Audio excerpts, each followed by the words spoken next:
Good morning everyone. हर हर महादेव। आप लोग कैसे हैं? आई होप आप लोग अच्छे होंगे। सबसे पहले चैनल के माध्यम से अपने शिव गुरु को प्रणाम करती हूँ और हरेंद्र भैया और नीलम दीदी को भी मेरा प्रणाम महादेव स्वीकार कीजिए और हम पर भी कृपा बना रखे और हमारे यूट्यूब फैमिली पर भी। गाइज, आप लोग को ये पता होगा कि एक नारी के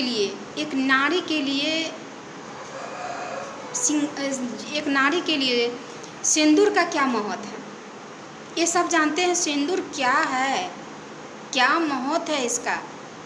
शास्त्रों में, वेदों में, शिव पुराण में बहुत अच्छा से वर्णन किया गया है सिंदूर के ऊपर। एक नारी का सिंदूर का कितना कीमती है, एक नारी से ही जाकर पूछिए। वो नारी खूब जानती है कि सिंदूर मेरे लिए क्या है। तो सिंदूर जो होता है ना, कितना नारी किसी पूजा धर्म कर्म में नाक से भी किया जाता है सिंदूर, लेकिन ये लोग सारे जगह नहीं किया जाता है। ये हमारे यूपी बिहार में ही प्रचलित है नाक से ऊपर सिंदूर किया जाना। लेकिन ये नहीं जानते कि नाक के ऊपर सिंदूर करना क्यों जरूरी है पूजा में, पूजा पाठ विधि विधान में। तो एक तो सिंदूर का क्या महत्व है। सिंदूर हमारे लिए समझिए, एक नारी के लिए सारा दुनिया ही है, समझ लीजिए। वो एक नारी का शक्ति है। वो माने नारी के लिए वो एक तरह से सिंदूर जो होता है वो समझिए पूरा दुनिया ही है, जो हिम्मत बनाए रखता है। और पति का एक शादीशुदा का पहचान है सिंदूर। एक शादीशुदा महिला के लिए पहचान, पुरुष के लिए तो पहचान नहीं है, लेकिन नारी के लिए सिंदूर जो है ना वो पति द्वारा ही डाला जाता है। यहाँ से ही माँ माने भोले बाबा और माँ पार्वती जी का दोनों मिलन है ना, नर नारी। उस वही स्थान पर जहाँ पर आधा भाग पार्वती जी का होता है, आधा हमारे महादेव जी का होता है, वही भाग सिंदूर का जो होता है पूरे, वो बीच का मांग होता है। जो बीच का मांग में ही सिंदूर भरा जाता है। तो सिंदूर बहुत सावधानी के साथ भरना चाहिए। एक महिला को बहुत सावधानी के साथ मांग में सिंदूर भरना चाहिए और भरने के वक्त उसे नीचे गिरना नहीं चाहिए और बहुत सावधानी के साथ। और सिंदूरदानी जो है ना, सिंदूरदानी को कभी भी माने उठा करके हाथ में रख करके ही सिंदूरदानी लगाना चाहिए।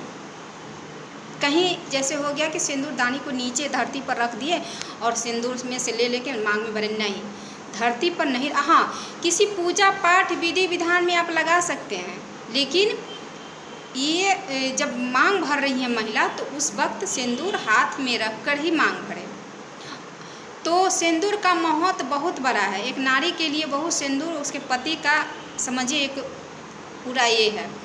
तो सिंदूर लगाने के बाद सावधानी करना चाहिए। अगर धोखा से नाक पर गिर गया तो समझिए बहुत अच्छा हो गया, माने अच्छा है, शुभ का प्रतीक है, नीचे नहीं गिरना चाहिए।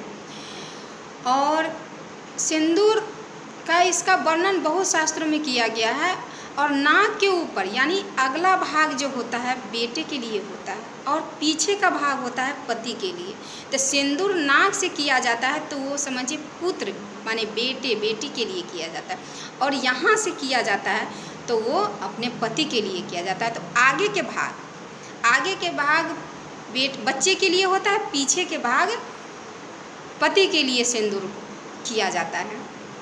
तो लोग हमारे यूपी बिहार में तो सिंदूर पूरे मांग भरते हैं, लेकिन आज के दुनिया में सिंदूर लोग छोटा सा यहाँ पर लगा लेते बस हो गया, लेकिन सिंदूर का बारे में नहीं जाने कि ये लगाने से क्या होता है। यानी आगे के भाग होता है बच्चे के लिए, पीछे का भाग होता है पति के लिए। एक नारी के लिए बच्चे और पति क्या चीज़ है उस नारी से जाकर पूछिए, बहुत बड़ा कीमती है। जब नारी माँ बनती है ना, समझिए उसका दूसरा जन्म होता है, तीसरा जन्म होता है। जब वो पिता के घर में जन्म लेती है ना, प्रथम जन्म होता है एक तरह से। दूसरा में पति का घर में जाती है तो दूसरा जन्म होता है। जब माँ बनती है ना महिला तो वो तीसरा जन्म होता है, समझिए। तो नारी का बच्चे और पति क्या चीज़ है समझिए, उस नारी से जाकर पूछिए। तो एक नाक का सिंदूर हो गया बच्चे के लिए और पीछे का सिंदूर हो गया पति के लिए, यानी जो लौक रहा है बाहर, जो केस से बाहर है, तो वो हो गया बच्चे के लिए, अंदर है वो पति के लिए, यानी पीछे का यहाँ पर होता है पति के लिए। ऐसे तो भीतर यहाँ भी होता है, ऐसा नहीं है। और ये सिंदूर जो है ना लगाने से यहाँ पर समझिए बहुत बड़ा अच्छा होता है, स्वास्थ्य शरीर के लिए भी अच्छा होता है, निरोग भी रहते हैं लोग, मानसिक टेंशन से भी दूर रहते हैं।